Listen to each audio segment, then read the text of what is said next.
히브리서 12장 4절부터 좀 저희가 나누어 보려고 합니다. 오늘 하는 얘기는 뭐 특별히 그렇게 내용 자체는 어려운 내용이 아닙니다. 문구 자체가 조금 까다로운 부분이 있어서 그 부분을 몇 가지 좀 살펴보려고 합니다.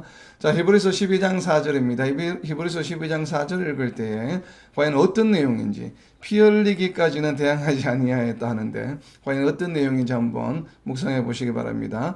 히브리서 12장 4절입니다. 너희가 죄와 싸우되 아직 피 흘리기까지는 대항하지 아니하고. 아멘. 자, 과연 이 피 흘리기까지 대항하지 아니하고라고 하는 것은 과연 어떤 의미일까요? 예수님께서 모든 것을 참으시고 십자가를 지신 것처럼 네. 걸기까지는 가지 않았다. 네. 그러니까 피 흘리기까지 대항하지 않았다는 것은 아직 순교가 일어나지 않았다라고 하는 그런 얘기겠죠. 보면은. 근데 여기 지금 피 흘리기까지는 대항하지 아니하고 보통 우리가 이제 두 가지로 해석이 가능한 것으로 보여집니다. 그래서 방금 나누신 것처럼 그냥 기록된 그 표현 그대로 히브리스를 수신하고 있는 유대인 크리스천들에게 그 공동체에 아직 순교의 사건은 일어나지 않았다라고 다수의 학자들이 머저리티가 아마 그렇게 해석을 하고 있는 것 같아요. 보니까 지금 현재의 문구로 보면 그렇게 느껴집니다. 그런데 유대인 크리스천들이 현재 지금 처해 있는 상황을 앞에서 히브리서 10장에서 설명하고 있죠. 그래서 순교가 아직 일어나지 않았다라고 하는 것을 설명해 주는 것은 바로 앞에 히브리서 10장 32절부터 34절까지의 내용이 나와 있습니다. 지금 현재 유대인 크리스천들이 처해 있는 상황이 어떠한지. 자, 히브리서 10장 32절입니다. 전날에 너희가 빛을 받은 후에 고난의 큰 싸움을 견디어낸 것을 생각하라. 그러니까 지금 고난의 큰 싸움을 이겨내고 있는 중이죠. 그리고 이겨내었던 과거가 있죠. 그리고 지금도 아마 그런 상황이라고 보여집니다. 좀 더 구체적으로 어떤 상황인가 하면 이어지는 33절과 34절에 그 상황들이 설명이 되어 있습니다. 33절입니다. 혹은 비방과 환난으로서 사람에게 구경거리가 되고 혹은 이런 형편에 있는 자들과 사귀는 자가 되었으니 너희가 갇힌 자를 동정하고 너희 소유를 빼앗기는 것도 기쁘게 당한 것은 더 낫고 영구한 소유가 있는 줄 알미라. 유대인 크리스찬들이 상당히 핍박 가운데 어려운 상황에 있다라고 하는 지금 이야기를 히브리서 10장에서 이미 하고 있습니다. 그러니까 지금 여기 10장 32절과 34절에 보면 순교에 관한 이야기는 아직 나와 있지 않죠. 그렇기 때문에 12장 4절에서 아마 피 흘리기까지는 이렇게 지금 아직 그런 순교의 일이 일어나지 않은 것으로 보여집니다. 일단 먼저 첫 번째는. 그러나 만약에 그렇다라고 한다면 왜 여기에다가 부수적으로 대항하지 않았다라고 하는 표현을 쓸까? 자, 대항하지 않았다는 것은 어떤 이야기입니까? 대항하지 않았다는 것은 단순히 순교하지 않았다가 피 흘리지 않았다라고 하면 될 것을 우리가 보기에는 그 내용이라면 불필요한 내용으로 보여지는 이 내용이 지금 추가가 되었거든요. 어떤 의미겠어요? 대항하지 않았다는 얘기는? 싸우지 않았다. 그러니까 대항한다라고 하는 얘기는 싸우지 않았다는 얘기죠.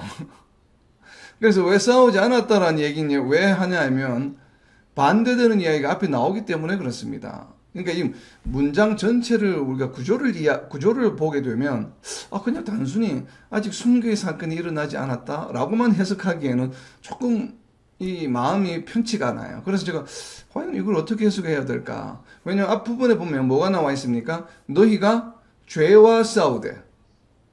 자, 죄하고는 싸웠습니다. 그죠? 싸우되라고 하는 것은 무엇인가 하면 뒤에 나오는 얘기하고 지금 반대되는 이야기를 지금 하고 싶은 너희가 죄와 싸우되 죄하고는 싸웠지만 아직 피 흘리기까지는 대항하지 않았다라는 것이에요. 그러니까 죄하고 싸우긴 싸웠는데 그 싸운 정도 수준이 무엇인가 하면 아직 피 흘리기까지는 대항하지 않았다라고 하는 것이에요. 그러니까 피 흘리는 즉 다시 다르게 표현하면 순교하는 수준으로까지는 아직 싸우지 않았다라고 이렇게 자꾸 저는 해석이 됩니다. 이 내용이. 왜냐하면 구조 자체가 그냥 단순히 아직까지 순교하는 일은 일어나지 않았어 너희들에게는 이렇게 그냥 간단하게 표현하면 될 것을 이렇게 지금 우리가 한글 번역으로 비록 되어 있긴 하지만 영어 성경도 비슷하지만 죄와 싸우되 죄와 싸우기는 하고 있지만 죄와 지금 너희들이 열심히 싸워왔지만 그러나 아직까지 너희가 순교하기까지 싸운 것은 아니다. 라고 지금 이렇게 저는 뉘앙스가 느껴집니다. 또 코에스트라고 하는 신학자는 이러한 표현을 이렇게 제가 지금 방금 해석한 것처럼 해석한 것을 메타포릭 뷰다. 그러니까 은유로 비유로 이렇게 해석했다라고 이렇게 주석하고 있습니다. 그러니까 굉장히 극소수인데 다른 많은 신학자들은 그냥 예수님이 순교하신 것처럼 십자가에서 피 흘리신 것처럼 아직 순교 사건이 일어나지 않았다라고 거의 대부분의 신학자 주석서가 그렇게 되어 있습니다. 되어 있는데 근데 유독히 이제 코에스트라고 하는 이 신학자는 물론 그렇게 해석하기도 가능하지만 두 가지 방법으로 해석할 수 있다. 그러니까 방금 그렇게 해석한 것과 그리고 메타포릭, 은유 비유적으로 해석한 것은 순교를 두려워하여 그 정도까지는 죄와 싸우지 않고 있다라고 이렇게 지금 해석을 했습니다. 저는 개인적으로 이 해석에 상당히 공감이 갑니다. 왜냐하면 저도 이 주석서를 코에스트라고 하는 신학자가 쓴 주석서를 보기 전에 유사한 생각을 했거든요. 그러니까 대항하지 않았다라고 하는 것은 아직 순교하기까지는 이 사람들이 싸우지 않았다. 그래서 저는 이 장면을 12장 4절을 책망의 하나로 보고 있는 것입니다. 그러니까 어떻게 보면 뉘앙스가 뭐 아주 정식적인 책망은 아니지만 무언가 지금 히브리 기자가 유대인 크리스천들에게 조금 긍정적인 것보다는 조금 좀 디스플린하는 견책하는 그러한 의미에서 하고 있는 듯한 뉘앙스로 지금 느껴집니다. 저는 왜 그렇게 이야기하냐면 방금 나눈 것처럼 대항하지 않았다라고 하는 이 헬라어 단어, 이게 안티카티스템이라고 하는 이 단어는 oppose, resist, 저항한다는 뜻이에요. 그래서 아직까지 순교하는 수준까지는 정하지 않고 있다. 그러니까 뭐 순교가 일어날 수밖에 없는 그런 어떤 상황들이 있겠죠. 믿음을 우리가 굳건히 지키고 믿음을 시인하는 그런 상황. 그런 상황을 어떻게 보면 유대인 크리스천한테 좀 이렇게 의도적으로 그런 상황을 피하고 있는 것을 조금 이렇게 문책하고 있는 내용은 아닌가라는 그런 생각이 조금 듭니다. 물론 그렇다고 지금 생각하는 것은 그렇지 않을 확률보다는 낮은 것으로 보여집니다. 우선은 아까 첫 번째 나눈 것처럼 아직 순교 사건이 일어나지 않았다는 것이 거의 저는 한 7, 80% 정도 된다고 보여지는데 그러나 그 지금 전체 문맥이 주는 뉘앙스의 한 20, 30% 정도는 조금 이 뭔가를 좀 이렇게 권면하고자 하는 그러한 뉘앙스가 조금 느껴지는 이유가 바로 이 대항하지 않았다는 동사 그리고 앞에 나와 있는 너희가 죄와 싸우되라고 하는 이 표현이에요. 죄와 싸웠지만 순교하는 정도 수준까지는 너희가 그렇게 대항하지 않고 있다라고 전체 문맥이 구조가 그렇게 되어 있기 때문에 제가 지금 이렇게 해석을 하는 것입니다. 자, 이렇게 해석을 하는 이유 중에 하나는 또 이어지는 5절과 6절 내용 때문에 그래요. 지금 우선 5절 전반부만 먼저 있습니다.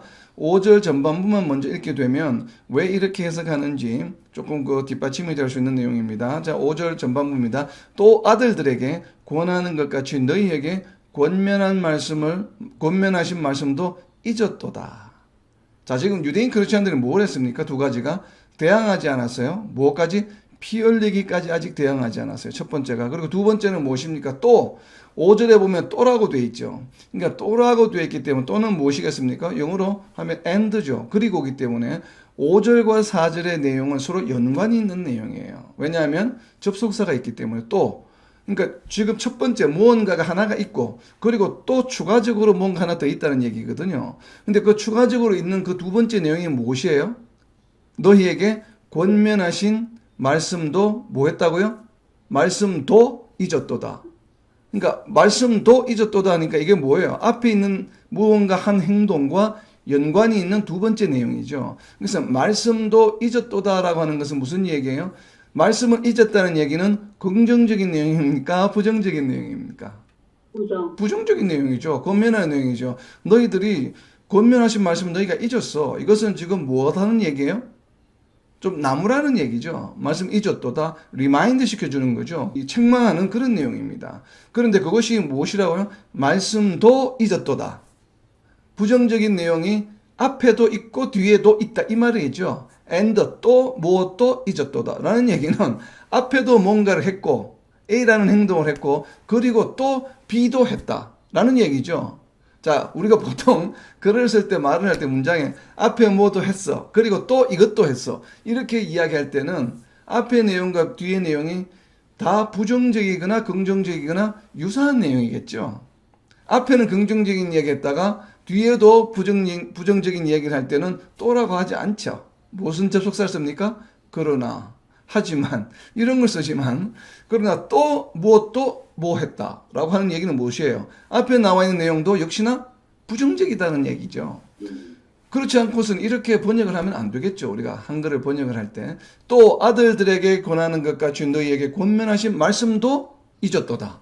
그러니까 앞에 나온 내용도 무엇이에요? 말씀을 잊은 것과 유사한 행위를 했다는 얘기죠. 결국은 네거티브한 이야기다라고 저는 해석해야 되지 않겠다는 생각이 듭니다. 그런데 워낙 많은 주석가들이 순교 사건이 일어나지 않은 것을 이야기한다라고 해석하고 있기 때문에 제가 좀 강하게 말씀드리기는 그런데, 그러나 문자 그대로 지금 히브리 기자가 쓰고 있는 히브리서의 내용, 쓰고 있는 방식을 그대로 우리가 이해하게 되면 4절에 나와 있는 내용과 5절에 나와 있는 내용은 하나의 내용이고 연결되는 내용이고 동일한 뉘앙스, 톤을 가진 내용으로 해석하는 것이 저는 바람직하다고 보여집니다. 그렇기 때문에 너희가 죄하고 싸우긴 싸웠는데 순교할 정도까지는 막 그렇게 확실하게 믿음을 그렇게 드러내지는 않고 있다라는 뉘앙스로 이야기하는 것 같아요. 느낌이. 그렇기 때문에 뒤에 나오는 얘기에서도 말씀도 잊었도다라고 이렇게 이야기하고 있는 것 같습니다. 자, 그렇다면 이제 구체적으로 그 말씀이 잊어버렸다고 하는 그 말씀은 과연 어떤 말씀일까? 그 말씀을 5장 후반부부터 지금 설명하고 있죠. 5장 후반부부터 6장 마지막까지 이전 말씀에 대한 내용을 구체적으로 설명하고 있습니다. 말씀도 잊었도다 일러스되. 자, 잊어버린 말씀의 내용입니다. 내 아들아, 주의 징계하심을 경히 여기지 말며 그에게 꾸지람을 받을 때에 낙심하지 말라. 주께서 그 사랑하시는 자를 징계하시고 그가 받아들이시는 아들마다 채찍질하심이라 하였으니. 자, 이렇게 일러스되 하였으니 하니까 그 사이에 있는 내용들은 무엇이에요? 바로 이전 말씀의 내용이겠죠. 그리고 일러스되 하고 마지막에 하였으니 하니까 이 내용은 어디에 나와 있겠습니까? 구약에 당연히 나와 있는 말씀이겠죠.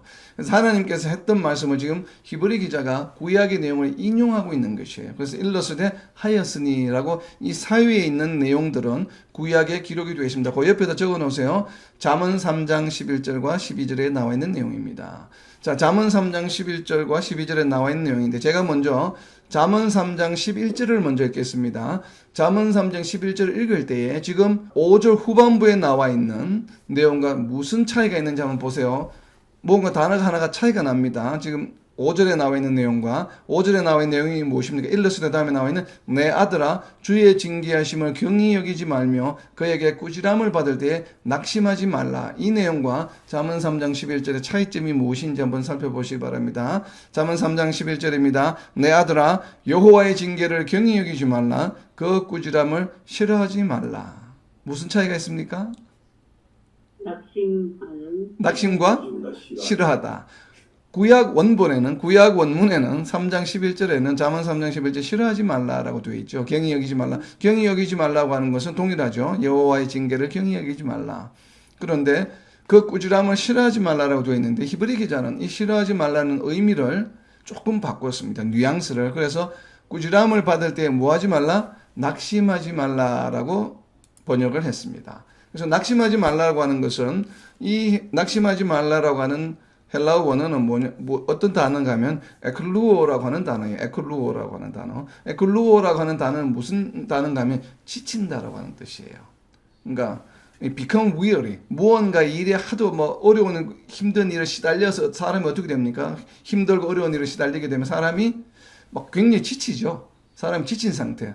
연약해진, 아주 이렇게 이거조스트, 영어로만 이거조스트라는 표현을 쓸 수 있는데 사람이 진이 빠지는 상태, 그런 상태를 말해요. 그래서 이제 여기 한글 번역에는 낙심하지 말라라고 번역을 했습니다. 그래서 지금 여러 가지 징계하심으로 인해서 너희가 하나님으로부터 꾸지람을 받을 때에 그것으로 인해서 무엇하지 말라는 얘기예요?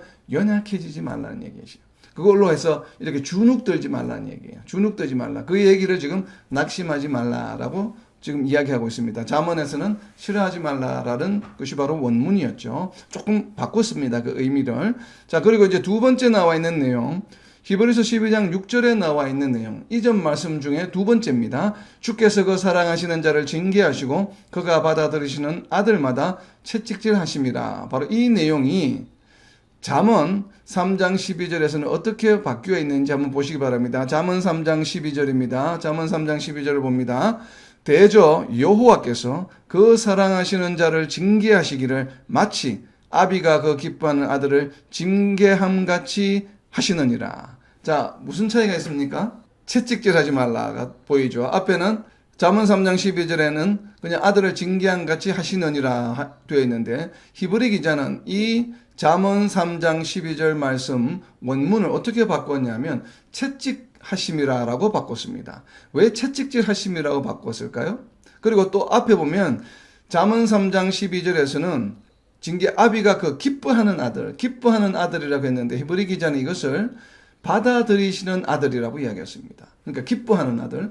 잠언에서는 기뻐하는 아들이라고 이야기했지만 히브리 기자는 이것을 번역하면서 그가 받아들이시는 아들마다라고 번역을 했고, 그리고 징계한다라고 하는 번역을 채찍질한다라고 번역을 했습니다. 자, 왜 받아들이시는 아들마다 채찍질한다고 히브리 기자는 번역을 했을까요? 잠언 3장 12절 말씀을 왜 이렇게 번역했겠습니까? 자, 이게 이제 우리가 성경을 공부하는 방법이에요. 구약을 그대로 인용을 하지 않고 100% 그대로 인용을 하지 않고 히브리 기자가 조금 변형을 했습니다. 의미는 동일하지만 표현을 약간 바꿨죠. 바꾸면서 이것을 그냥 히브리 기자가 이 히브리서를 쓸 때 그 상황에 맞추어서 약간 변형을 했습니다. 왜 그랬을까요? 예수님처럼 보이게. 그렇죠.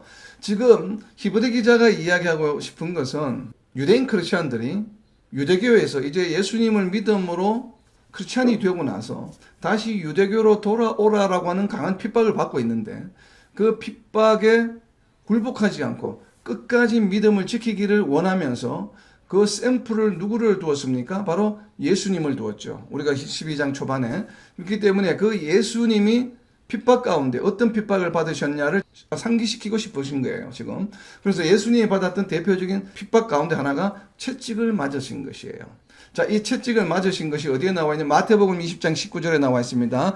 자, 채찍 옆에다가 마태복음 20장 19절에 좀 적어 놓으세요. 자, 마태복음 20장 19절입니다. 마태복음 20장 19절에 보면 이방인들에게 넘겨주어 그를 여기는 예수님이죠. 그를 조롱하며 채찍질하며 십자가에 못 박게 할 것이나 제3일에 살아나리라. 자, 여기에 예수님이 조롱을 받고 채찍질을 받는다라고 지금 이제 마태복음 20장 19절에서 인용을 하고 있는데, 왜 그렇다면 예수님은 채찍을 맞으셨을까요?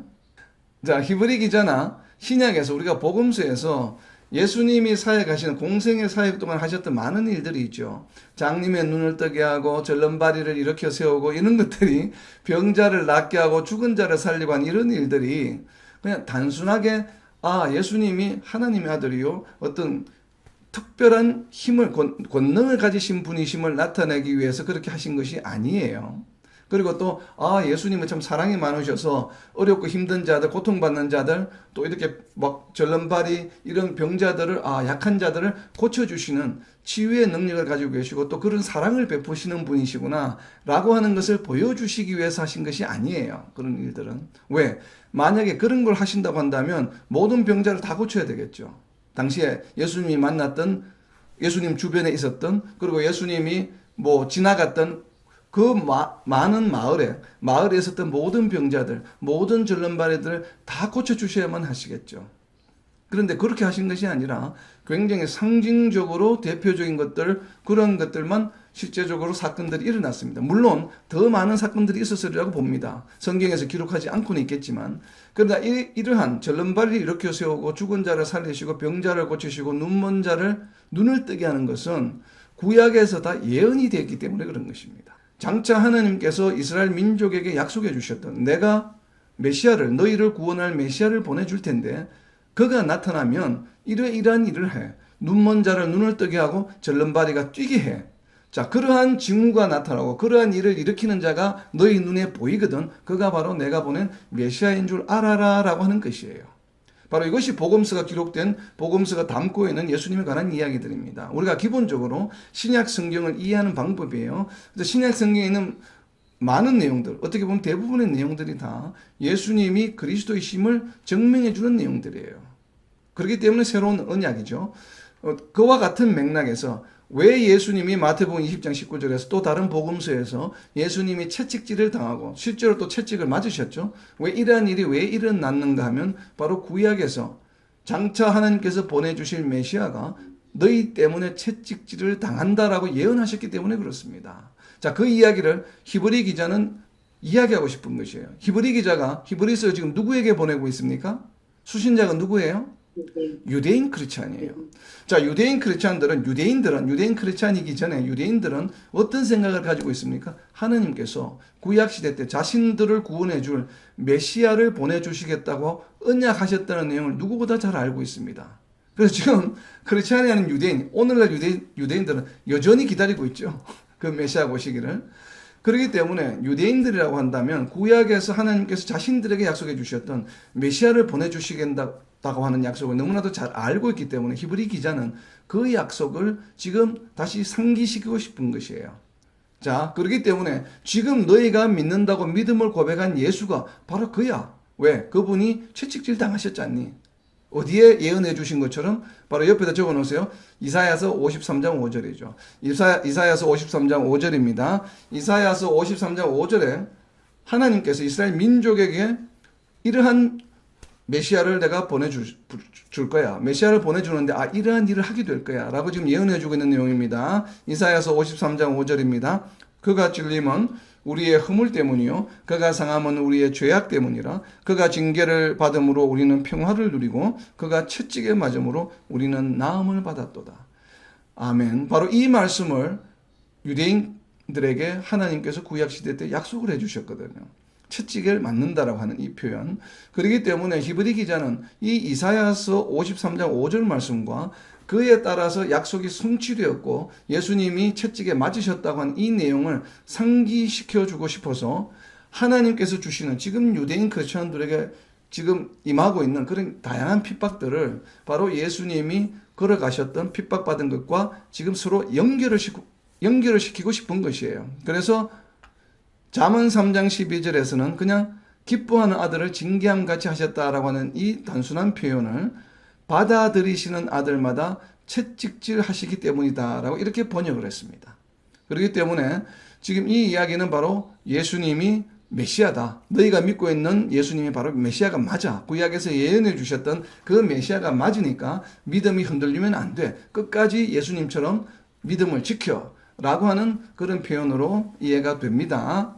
그래서 지금 제가 나눈 4절부터 6절까지의 내용은 무슨 내용인가 하면 4절부터 6절까지의 내용은 바로 유대인 크리스찬에 대한 책망이다라고 제가 제목을 붙여보았습니다. 4절부터 6절까지는 왜냐하면 무엇도 말씀도 잊어버렸다라고 했기 때문에 죽기까지 너희가 죽기까지 막 죽음에 순교하는 정도 수준까지는 아직도 저희가 핍박하는 대상과 싸우지 않고 있구나 라고 하는 것으로 보여집니다. 그래서 저는 그냥 지금 히브리스를 수신하고 있는 유대인 크리스찬에 대한 책망이라고 좀 이렇게 표현을 해봤습니다. 그리고 이어지는 7절부터 11절까지를 제가 이제 한 단락으로 나누었는데 7절부터 11절까지는 징계의 특성, 즉 하나님께서 아들들에게 행하시는 그 징계, 아들들에게 행하시는 징계, 그 징계의 특성에 관한 내용으로 제가 제목을 붙였습니다. 징계의 특성으로.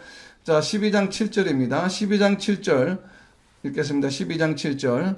여기서 참아야 하는 이유를 한번 찾아보시기 바랍니다. 징계를 참아야 하는 이유. 너희가 참음은 징계를 받기 위함이라. 하나님의 아들과 같이 너희를 대우하시나니 어찌 아버지가 징계하지 않는 아들이 있으리요.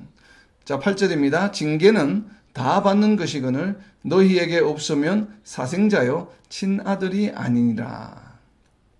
자, 참아야 하는 이유가 무엇입니까? 지금 12장 7절에 나와 있는 것처럼 당연히 친아들이기 때문에 참는 것이죠.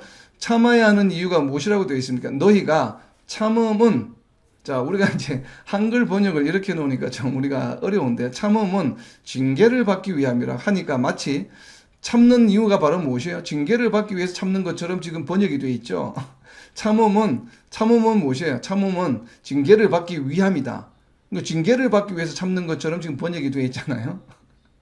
근데 실제적으로 원문을 보게 되면 이렇게 징계를 받기 위해서 참는 것이 아니라 참아라. 참는 이유가 바로 무엇인가 하면 지금 너희에게 임하고 있는 이 핍박이나 모든 것들이 무엇이기 때문에 징계이기 때문에 참으라는 것이에요.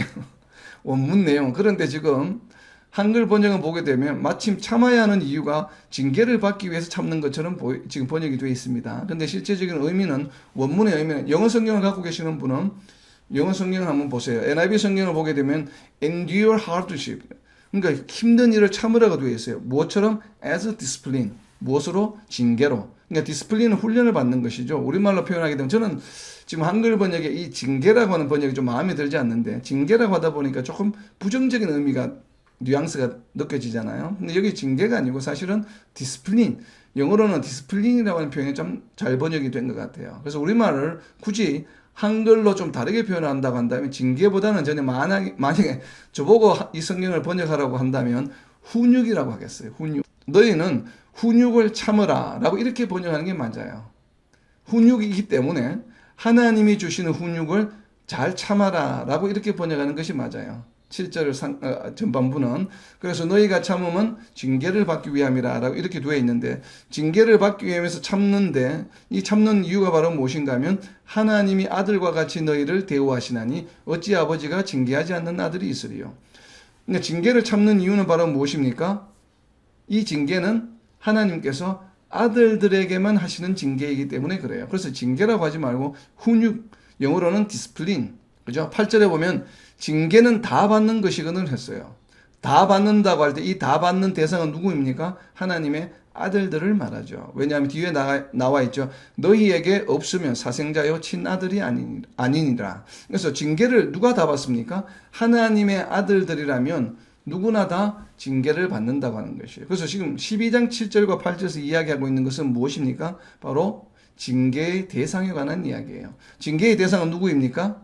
오직 하나님의 아들들만 징계를 받는다는 거예요. 하나님께서 지금 이야기하고 있는 7절과 8절에서 이야기는 징계의 특성 중에 바로 징계의 대상에 관한 이야기입니다. 징계의 대상이 누구입니까? 하나님의 아들들이에요. 여기서 징계는 누구의 징계입니까? 하나님의 징계예요. 하나님의 징계. 그러니까 징계라고 하니까 좀 그런데, 하나님의 훈육.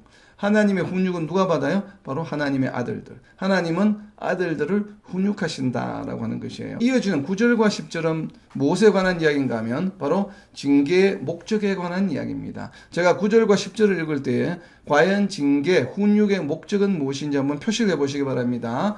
자, 히브리서 12장 9절입니다. 또 우리 육신의 아버지가 우리를 징계하여도 공경하였거든 하물며 모든 영의 아버지께 더욱 복종하며 살려하지 않겠느냐. 그들은 잠시 자기의 뜻대로 우리를 징계하였거니와 오직 하나님은 우리의 유익을 위하여 그의 거룩하심에 참여하게 하시느니라. 아멘. 자, 징계의 목적은 무엇입니까? 하나님께서 왜 아들들을 훈육하십니까? 10절에 나와 있죠. 10절 마지막 부분에 그의 거룩하심에 참여하게 하시기 위함이에요. 여기서 그는 누구입니까? 하나님이죠. 자, 바꾸어서 설명하면, 다시 읽으면 하나님의 거룩하심에 참여하게 하기 위함이에요. 그리고 이것이 바로 우리에게 무엇이 된다고요? 우리에게는 유익이 된다 이 말이에요. 그래서 징계의 목적이 무엇이냐라고 질문을 하게 된다면 우리의 유익을 위하여 라고 답하면 절반만 맞는 것이죠. 하나님의 거룩하심에 참여하게 하기 위함이에요. 그것이 바로 우리에게 무엇이 되기 때문에? 유익이 되기 때문에. 이것이 바로 징계의 목적입니다. 자, 거룩하심에 참여한다라고 하는 것은 다르게 표현하면 무엇입니까? 여러분들이 만약에 하나님의 훈육을 받고 있는 중이라고 한번 생각을 해보세요.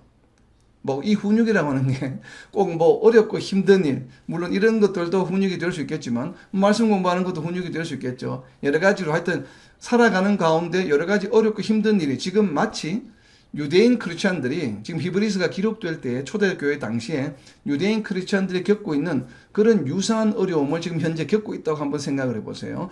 그러니까 이 겪는 것은 믿음 때문에, 우리가 사회생활 가운데 믿음을 지키기 때문에, 믿음을 지키기 위해서 우리가 겪게 되는 불편함, 어려움, 여러 가지 상황들을 말하는 것이에요. 만약에 그러한 것들을 겪고 있다라고 생각을 한번 해보세요. 그렇다면 그것은 왜 그렇습니까? 그것을 이제 하나님께서 아들들을 훈육하신다, 디스플린 하신다라고 지금 히브리 기자는 표현하고 있는데, 그렇게 하시는 이유가 바로 무엇이에요?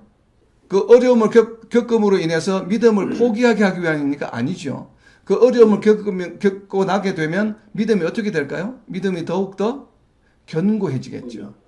내가 믿음 때문에 겪는 어려움, 여러 가지 조롱이나 여러 가지 사회의 불편함이나 어려움이나 이런 것이 핍박이 있었을 때 그것을 잘 견뎌낸 결과는 어떻게 됩니까? 그 이후에는 우리의 믿음이 더욱더 굳건한 반석 위에 서게 되겠죠. 그리고 그 믿음을 계속 지켰다는 얘기는 믿음을 잃지 않았다는 얘기는 어떤 얘기예요? 믿음을 가진 결과 우리는 어떻게 되었습니까? 어떤 존재였다가 어떤 존재가 되었어요? 죄인이었다가 더 이상 죄인이 아닌 존재가 되었죠. 어떤 존재가 되었어요? 바로 거룩한 존재가 되었죠.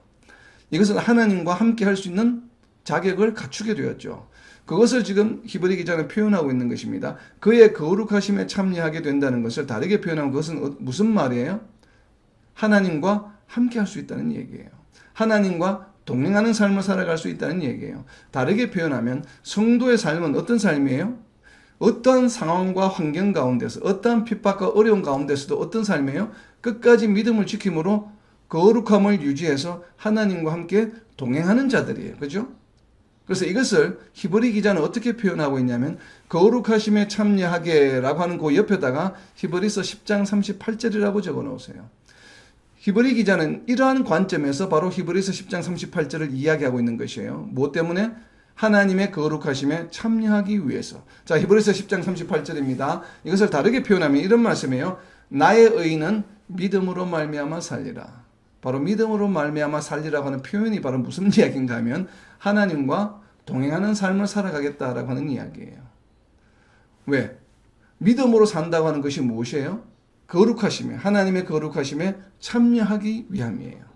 그러니까 믿음을 가졌다는 얘기는, 믿음을 잃지 않고 계속 유지한다는 얘기는 내가 죄인에서 거룩한 자로 새롭게 거듭난 그 상태를 어떻게 한다는 것이에요? 계속 유지한다는 얘기죠. 이것을 이제 신학적 용어로 우리는 성화의 삶이라고 이야기하죠. 성화라고 이야기하는 것이죠. 그죠? 바로 그 성화의 삶, 그것을 지금 히브리 기자는 거룩하심에 참여하게 하시느니라 라고 표현했습니다. 자, 이렇게 여러 가지 징계를 하는 목적은 우리로 하여금 하나님과 장차 나중에 영원히 동행할 수 있게 하기 위함이에요. 그리고 이것을 오늘날 우리에게 오늘의 삶에 적용하게 되면 성화의 삶을 살아가게 하기 위함이에요. 만약에 우리가 믿음을 잃어버리고 굴복하게 되면 성화의 삶을 살아갈 수 없죠. 그렇기 때문에 바로 이러한 징계를 자꾸 우리가 징계를 통해서 우리의 믿음을 더욱더 연단하는 이유는 어떠한 상황 가운데서도 정말 순교의 상황 가운데서도 믿음을 잃지 않고 계속 우리의 믿음을 유지할 수 있게 하기 위해서 이러한 징계가 필요하다라고 이야기하고 있는 것입니다.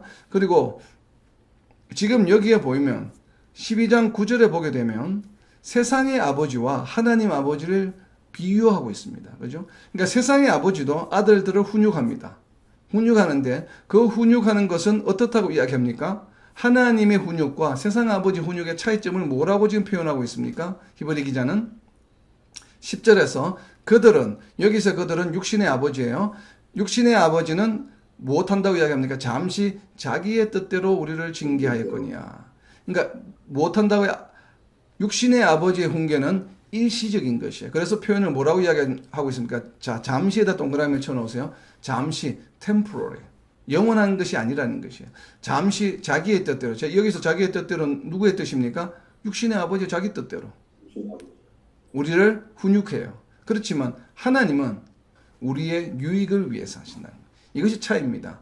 육신의 아버지는 일시적으로 자신의 뜻대로 하지만 하나님은 우리의 유익을 위해서 그의 거룩하심에 참여하게 하기 위해서 영원한 훈육을 하신다는 것이죠. 영원한 결과를 낳는 히브리 기자는 지금 이야기하고 있는 것입니다. 왜 이런 이야기를 하고 있냐면 누구보다도 유대인 크리스찬들에게 있어서는 유대인 풍습, 유대인 문화에서 누가 가정에서 그 가정에서 가장 그 권위가 있습니까? 각 가정에 바로 가장이죠. 아버지죠. 아버지로부터 모든 말씀에 대한 훈육을 받습니다. 어릴 때부터. 그러다 보니까 아버지의 말씀으로 늘 교육을 받고 훈육을 받고 또 믿음을 성장시켜 왔죠. 하나님에 대한. 그것이 유대인 가정의 모습이에요. 그래서 그 모습을 잘 비유해서 지금 히브리 기자는 이야기하고 있는 것이죠. 왜냐하면 수신자가 유대인 크리스찬들이기 때문에 그래요. 그래서 유대인 크리스찬들에게서 아버지의 훈육은 상당한 권위가 있고 가치가 있는 것이에요. 그런데 너희가 그렇게 소중히 여기는 너희 아버지가 너희들을 어릴 때부터 훈육한 그것은 일시적인 것이요. 그냥 육신의 아버지의 뜻대로 한 것이야. 그러나 하나님 아버지는 영의 아버지. 그래서 9절에 보면 영의 아버지라고 표현하고 있죠. 그래서 하나님의 이 훈육, 디스플린은 일시적인 것이 아니야 라고 하는 것을 지금 비유하고 있는 것입니다. 그렇기 때문에 너희가 끝까지 이 징계를 잘 견뎌내야 된다라고 하는 이야기를 하고 있는 것입니다. 자, 이제 마지막으로 오늘 12장 11절 징계의 열매, 저는 12장 11절을 징계의 열매라고 제목을 붙였습니다. 자, 7절부터 8절까지는 징계의 대상, 그리고 9절부터 10절까지는 징계의 목적, 그리고 11절은 징계의 열매로 보여집니다. 자, 12장 11절입니다. 무릇 징계가 당시에는 즐거워 보이지 않고 슬퍼 보이나 후에 그로 말미암아 연단받은 자들은 의의 평강의 열매를 맺느니라. 아멘. 자, 징계의 특성에 관해서 이야기하고 있습니다. 열매. 자, 즐거워 보이지 않고, 징계를 받을 당시에는 즐거워 보이지 않아요. 그리고 슬퍼 보이지만, 나중에는 열매를 맺게 돼요. 근데 열매를 맺는데 무슨 열매를 맺습니까? 의와 평강의 열매를 맺는다라고 되어 있습니다. 그래서 이 평강의 열매를 맺는다고 하는 것을, 이게 에트리지와 코에스트라고 하는 두 신학자가 공저한 주석서에 보게 되면, 이 평강이라고 하는 것은 유대인 크리스천들이 너무나도 잘 알고 있는 단어가 있죠. 유대인들이 만날 때마다 서로가 유대인들이 인사하는 인사가 무엇이에요? 바로 샬롬이죠. 샬롬. 평강. 그리고 유대인들에게서 이 평강은 바로 샬롬의 의미거든요. 그래서 연단받은 자들은 의와 평강의 열매를 맺느니라. 그래서 이것은 아마 샬롬을 강조하기 위해서 이렇게 표현했다라고 해석을 했습니다. 상당히 공감이 가는 이야기입니다. 공감이 가는 이야기지만 100% 선뜻 그런 의미로 히브리 기자가 이것을 의와 평강의 열매라고 이 징계의 열매를 그렇게 표현했을 거다라는 생각은 들지 않습니다. 왜 그러냐면 의와 평강하면 떠오르는 구절이 있기 때문에 그래요. 의와 평강하면 딱 저는 떠오르는 구절이 로마서 14장 17절입니다. 지금 이 사람들에게, 유대인 크리스천들에게 무엇을 이야기했습니까? 10절에서 하나님과 함께 동행하는 것을 이야기했죠. 방금 앞에서. 너희가 끝까지 이렇게 지금 너희가 자꾸 하나님의 징계를 받는 이유는 무엇인가 하면 너희의 유익을 위해서 결국 하나님과 함께 동행하는 것이야. 하나님의 거룩하심에 참여하는 것이야. 라고 했으면 그것과 이어지는 내용으로 11절 징계의 열매가 맺어지는 것이겠죠. 왜냐하면 징계의 목적이 그거였기 때문에. 그래서 하나님과 함께 동행하는 것과 연관이 있는 열매로 저는 생각이 됩니다. 그렇기 때문에 로마서 14장 17절에 나와 있는 내용이 바로 이 의와 평강의 열매로 보여집니다. 그렇다면 의와 평강의 열매는 무엇의 열매인지 한번 보시기 바랍니다. 로마서 14장 17절입니다. 그래서 그 의와 평강 옆에다가 로마서 14장 17절에 좀 적어 놓으세요. 로마서 14장 17절입니다. 하나님의 나라는 먹는 것과 마시는 것이 아니요 오직 성령 안에 있는 의와 평강과 희락이라. 아멘. 자, 여기서 히브리 기자가 의도한 것, 의와 평강의 열매라고 한 것은 무엇을 염두에 둔 것일까요? 샬롬을 염두하고 쓴 것일까요? 아니면 하나님 나라를 염두에 두고 쓴 것일까요? 저는 개인적으로 하나님의 나라로 생각이 듭니다.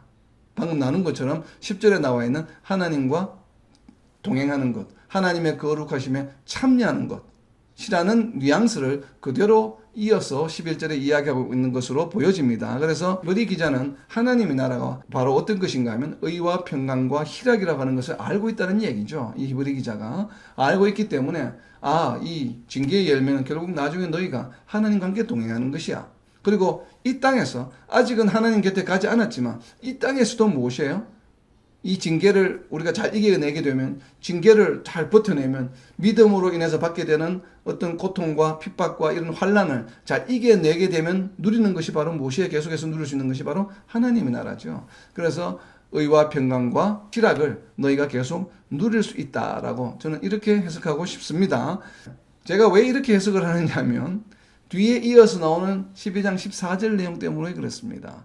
12장 14절을 보게 되면 바로 징계를 잘 이겨낸 징계의 열매를 누리게 되는 자들은 어떤 자들인가 하면 12장 14절입니다. 모든 사람과 더불어 화평함과 거룩함을 따르라 라고 이야기하고 있습니다. 모든 사람과 더불어 화평하라고 하는 여기에서 모든 사람 누구이겠습니까? 하나님 아들들이죠. 성도들을 말합니다. 우리가 지구상에 존재하는 모든 사람으로 해석하기보다는 조금 좁혀서 성도들과 더불어 화평하라, 그리고 거룩함을 따르라, 이 권면의 말씀을 지금 하고 있는 것이에요. 이 말씀과 바로 연관이 있는 말씀이 의와 평강의 열매를 맺는다라고 하는 것으로 보여집니다. 그래서 우리가 궁극적으로는 하나님 앞에 갔을 때 하나님과 함께 동행하면서 누리는 하나님 나라의 모습이지만 이 땅에 있을 때는 이 땅에 있는 동안에도 우리가 여러 가지 징계를 받게 되고 겪게 되는데 그 징계를 잘 이겨내었을 때 우리가 누릴 수 있는 것은 바로 무엇인가 하면 하나님 나라의 기쁨이에요. 의와 평강과 희락을 이 땅에서도 누릴 수 있다고 하는 것입니다. 정말 우리가 믿음 생활하면서 특별히 직장 생활하는 가운데 또 학교에서나 사회생활하는 가운데서 믿음으로 인해서 우리가 겪게 되는 여러 가지 어려움들이 있죠. 사람들 간의 갈등, 성도들 간의 갈등, 또 교회 안에서의 갈등, 여러 가지 또 믿음으로 인해서 핍박받는 어려운 상황들이 많이 있지만 그러나 그 모든 것들은 어떤 것들이 우리가 다 이겨낼 수 있는 일들이라고 하는 것이에요. 그래서 그것을 통해서 우리가 겪고 있는 그런 많은 여러 가지 어렵고 힘든 상황들을 통해서 결국 우리의 믿음이 더욱더 성장할 수 있는 또 다른 한 번의 기회다라고 우리가 생각을 해서 정말 하나님께 기도하고 말씀과 기도로 지혜를 얻어서 그 모든 것을 다 이겨냄으로써 징계의 열매, 의와 평강을 누리는 저와 여러분 그리고 이 땅의 모든 하나님의 백성들이 되시기를 예수님의 이름으로 선포합니다.